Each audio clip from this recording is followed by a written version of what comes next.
আপনি দেখছেন global point. বিশ্বের গুরুত্বপূর্ণ ঘটনা, ভূরাজনৈতিক পরিবর্তন এবং আন্তর্জাতিক বিশ্লেষণ নিয়ে আমরা হাজির হয়েছি নতুন প্রতিবেদনে। আজকের বিষয় যুক্তরাষ্ট্র ও ভেনেজুয়েলার মধ্যকার ক্রমবর্ধমান রাজনৈতিক টানাপোড়েন এবং ভেনেজুয়েলা সরকারের সাম্প্রতিক ঘোষণা যে দেশের ৩ মিলিয়ন নাগরিক সম্ভাব্য বিদেশি অগ্রাসনের বিরুদ্ধে লড়তে প্রস্তুত। ভেনেজুয়েলার প্রেসিডেন্ট নিকোলাস মাদুরো সম্প্রতি এক সামরিক অনুষ্ঠানে ঘোষণা দেন যে প্রায় ৩ মিলিয়ন রিজার্ভ সদস্য ও নাগরিক প্রতিরক্ষা বাহিনী এখন দেশের নিরাপত্তা রক্ষায় প্রস্তুত।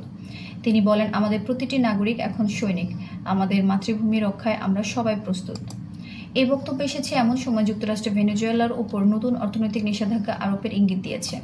ওয়াশিংটন জানিয়েছে, মাদুরো সরকারের নির্বাচনী প্রক্রিয়া আন্তর্জাতিক মানদণ্ড অনুসরণ করেনি এবং মানবাধিকারের ক্ষেত্রে গুরুতর প্রশ্ন রয়েছে।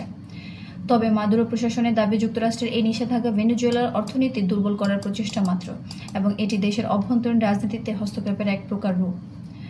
রিউটার্স, বিবিসি এবং আল জাজিরা এর প্রতিবেদনে বলা হয়েছে, ভেনেজুয়েলা সরকার তাদের বলিবেরিয়ান মিথিলা নামে নাগরিক প্রতিরক্ষা বাহিনীকে সক্রিয়ভাবে প্রশিক্ষণ দিচ্ছে। এই বাহিনীর সদস্য সংখ্যা প্রায় ৩ মিলিয়ন, যাদের মধ্যে অধিকাংশই স্থানীয় স্বেচ্ছাসেবক, কৃষক, শ্রমিক ও ছাত্র। তারা সংকটকালীন সময়ে সেনাবাহিনীকে সহায়তা করে এবং জাতীয় নিরাপত্তা রক্ষায় অংশ নেয়। ডিফেন্স পোস্ট জানায়, ভেনেজুয়েলার মূল সেনাবাহিনীতে প্রায় ১,২০,০০০ সদস্য রয়েছে। তবে নাগরিক বাহিনীর এই ৩ মিলিয়ন সদস্য মূলত প্রতীকী শক্তি, যার উদ্দেশ্য জনগণের ঐক্য ও দেশপ্রেম জোরদার করা। অন্যদিকে ওয়াশিংটন পোস্ট এবং দ্য গার্ডিয়ান রিপোর্ট করছে যে যুক্তরাষ্ট্র এখনও সরাসরি সামরিক পদক্ষেপের কোনো পরিকল্পনা দেয়নি, বরং তারা এখন প্রেশার ডিপ্লোমেসি বা কূটনৈতিক চাপের নীতি অনুসরণ করছে, যার মাধ্যমে অর্থনৈতিক নিষেধাজ্ঞা ও আন্তর্জাতিক জোটের মাধ্যমে ভেনেজুয়েলাকে আলোচনায় আনতে চায়। ভেনেজুয়েলা বর্তমানে দক্ষিণ আমেরিকার সবচেয়ে বেশি তেল মজুদের দেশ, কিন্তু গত কয়েক বছরে দেশটির অর্থনৈতিক সংকট মারাত্মক আকার ধারণ করেছে। IMF এবং ওয়ার্ল্ড ব্যাংকের তথ্য অনুযায়ী ২০২৫ সালের মধ্যেও ভেনেজুয়েলার মূল্যস্ফীতি দ্বিগুণের বেশি। এর পেছনে রয়েছে রাজনৈতিক অস্থিতিশীলতা, তেল রপ্তানির উপর অতিরিক্ত নির্ভরতা এবং মার্কিন নিষেধাজ্ঞার প্রভাব। বিশ্লেষকরা বলছেন, মাদুরো সরকারের ৩ মিলিয়ন নাগরিক সৈন্য প্রস্তুতির ঘোষণা আসলে এক ধরনের রাজনৈতিক বার্তা, যার মাধ্যমে তিনি জনগণের মধ্যে ঐক্য ও আত্মবিশ্বাস বজায় রাখতে চান। দেশের ভেতরে এটি জাতীয় প্রতিরোধের প্রতীক হিসেবে ব্যবহৃত হচ্ছে, কিন্তু আন্তর্জাতিক পর্যায়ে এটি যুক্তরাষ্ট্রের প্রতি এক ধরনের প্রতীকী চ্যালেঞ্জ।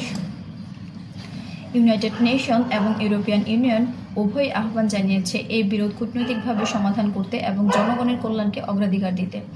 রাশিয়া, চীন ও ইরান প্রকাশ্যে ভেনেজুয়েলার পক্ষে সমর্থন জানিয়েছে এবং বলেছে, একটি সার্বভৌম রাষ্ট্রের বিরুদ্ধে একতরফা নিষেধাজ্ঞা আন্তর্জাতিক আইনের পরিপন্থী। অন্যদিকে লাতিন আমেরিকার প্রতিবেশী দেশগুলো, বিশেষ করে কিউবা এবং নিকারাগুয়া, মাদুরো সরকারের পাশে দাঁড়িয়েছে। তাদের মতে, ভেনেজুয়েলার বিরুদ্ধে যে কোনো আগ্রাসী পদক্ষেপ অঞ্চলের স্থিতিশীলতার জন্য ক্ষতিকর হবে। বিশেষজ্ঞরা বলছেন, যুক্তরাষ্ট্র ও ভেনেজুয়েলার সেই সম্পর্ক এখন অঘোষিত কূটনৈতিক সংঘাতের মধ্যে রয়েছে, যেখানে এক পক্ষ অর্থনৈতিক চাপ ব্যবহার করছে আর অন্য পক্ষ জনসমর্থন ও পরীক্ষার প্রস্তুতি প্রদর্শন করছে। বিবিসি লেন আমেরিকা ডেস্ক বিশ্লেষণে জানিয়েছে, ভেনেজুয়েলার এই সামরিক প্রস্তুতি বাস্তব সংঘর্ষের উদ্দেশ্য নয়, বরং রাজনৈতিক প্রতিরোধ ও জাতীয় মনোবল জোরদারের অংশ। মাদুরো সরকার দেশের জনগণকে ঐক্যবদ্ধ করে বিদেশি চাপের বিরুদ্ধে প্রতিরোধী শক্তি হিসেবে উপস্থাপন করতে চায়। সবশেষে বলা যায়, যুক্তরাষ্ট্র ও ভেনেজুয়েলার বর্তমান সম্পর্ক এক জটিল পর্যায়ে পৌঁছেছে। একদিকে অর্থনৈতিক ও কূটনৈতিক চাপ, অন্যদিকে প্রতীকী সামরিক প্রস্তুতি। দুই পক্ষের এই অবস্থান ভবিষ্যতে লাতিন আমেরিকার রাজনীতিতে বড় প্রভাব ফেলতে পারে। বিশ্ব এখন তাকিয়ে আছে, এই পরিস্থিতি কি নতুন সংলাপের দ্বার খুলবে, নাকি দুই দেশের সম্পর্ককে আরও দূরে ঠেলে দেবে। আপনি দেখছিলেন গ্লোবাল পয়েন্ট। বিশ্বের গুরুত্বপূর্ণ খবর, বিশ্লেষণ, আপডেট পেতে এখনই সাবস্ক্রাইব করুন আমাদের চ্যানেল গ্লোবাল পয়েন্ট। আর ভিডিওটি ভালো লাগলে লাইক ও শেয়ার করতে ভুলবেন না। ধন্যবাদ।